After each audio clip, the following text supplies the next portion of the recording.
Hey guys, this is Cody Hoelscher with the Solomon Group at Coldwell Banker Action, coming to you today with sort of a crappy subject. That's right, today we're going to be talking about private sanitary systems that you're going to find out in the country. So whether you're a first-time home buyer or you're looking at your first home out in the country, the topic of private sanitary systems is going to be one you're going to want to know more about. And so whether you're purchasing a home through one of our team members at the Solomon Group or I'm your agent, I want to educate you today on what the big three differences are between the three most common types of septic systems that you're going to find in most homes throughout central Wisconsin. The first is a holding tank, the second is a conventional mound system, and the third, a conventional system, and the third is a conventional mound system. So without further ado, let's get started. We're going to work our way from the top down, starting with the holding tank.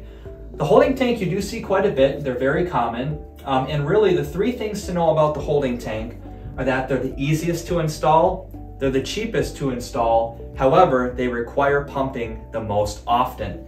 So how the holding tank works is really simple. Its name pretty much implies what it does. Your waste goes to your house to the holding tank, where it sits in that holding tank until it's collected. Typically, your holding tank is going to be 4,000 to 5,000 gallons. Really depends on the size of the home, but those are going to be the most common ones you're going to find. And because it just sits in that holding tank, and that holding tank is 4,000 or 5,000 gallons, it's going to typically require pumping every 2 to 3 months. And really, it's going to depend on your water and waste usage as well. If you have a bigger family, use a lot of water, a lot of wastewater, showers, bathtub, toilet, etc., you might have to have it pumped as little as every month. If it's just you and your spouse and you are not using a whole lot of wastewater, you're not showering, a lot, although that would be kind of disgusting, but you get what I'm saying, you're probably going to be able to get away with pumping it every 2 to 3 months regularly. Now, what most people do with a holding tank is they'll get on a pumping schedule. They have a pumper that they use, and they'll have that pumper come out once a month, once every 2 months, once every 3 months, depending on their waste and water usage. That way you don't have to worry about, getting it scheduled right when it's at the very top. They come, they pump it, it's taken care of, same time every month, every 2 months. So moving on from the holding tank, we're going to get into the conventional system and the mound system. These are going to be the other two types of common systems that you see out in the country. Starting with the conventional system, it is going to be significantly more expensive than a holding tank. However, you're only going to have to pump it every 2 to 3 years. Because unlike the holding tank, you actually have a leach field where a majority of that waste, once it's semi-broken down, will go into the ground, leach out and be broken down by bacteria. You don't have to pump it every 2 to 3 months like a holding tank. How this system works: you have your house here. I know, beautiful drawing. Your wastewater is going to go through the pipe into your tank. Now your tank is going to typically be a 2-tier tank. Your first, it's going to be one tank separated into 2 compartments. Your first compartment is going to be for your fresh wastewater, your fresh solids, other things, you know what I'm talking about. And that will be where a majority of the sediment sits. Once it's semi-broken down and it's gotten to more of just wastewater, it doesn't have toilet paper, other things in it, it's going to flow into the second part of the tank. And that second part of the tank is then going to allow it to go out to the leach field. You have a distribution box, and that distribution box at the leach field will then send it actually into the leach field, where essentially what happens is it goes into the soil and Mother Nature breaks it down. Your natural organisms and bacteria will cleanse it into safe water for the ground. So that's the system of the conventional system. That's how it works. And again, the big thing about that is you only have to pump it every 2 to 3 years.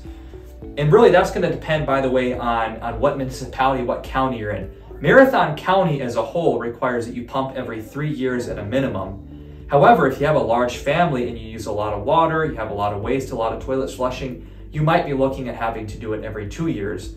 And there are some municipalities out there that are going to require every 2 years as well too. So just something to keep in mind. They're very good about notifying you if you have to have it pumped when that date is. So it's very unlikely that you'll forget about it. But if you do, it's going to be messy. So definitely don't forget about it. Now, the third system is going to be the mound system. And really the big thing about the mound system is it's going to be the option that'll work best if you can't put a conventional system in. When you have a septic system put in, they're gonna do what's called a perk test. That perk test is gonna show you a lot about your soil, what type of soil you have, how it drains, and that's important. If the perk test shows that the soil is too moist, it's too wet, it's holding on to too much water, they're going to require a mound system, because only the conventional system can get away with that drier type of soil. That's what it works best with, and if you don't have that, you can't have a conventional system. So if the perk test shows that you are required to have a mound system, that's going to be what they're going to put in. It is going to be the most expensive out of these three. However, like the conventional system, it's only going to require that pumping every 2 to 3 years. So convenience factor is huge on it. The reason it's most expensive comes down to the same reason the conventional is more expensive than the holding tank. It's a more complex system. Your actual tank where your solids and liquids first go into, it's the same kind of setup as a conventional. However, the added cost comes in from having a lift station and then all that extra fill and sediment that needs to go to create the mound above ground. That lift station, when you have your tank, that lift station is going to pump the remaining wastewater up to that mound system where it will leach out just like you have in a conventional system.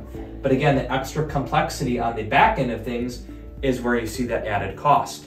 And again, it's only going to be required if the perk test shows that a conventional system is not going to be suitable. So that is going to wrap up the 3 common types of septic systems that you'll see out in the country, out of city limits. As always, if you have any specific questions on any of these systems or just about real estate in general, please feel free to reach out to me, personal message me, call me. I would love to talk with you. And as always, thanks for watching our videos.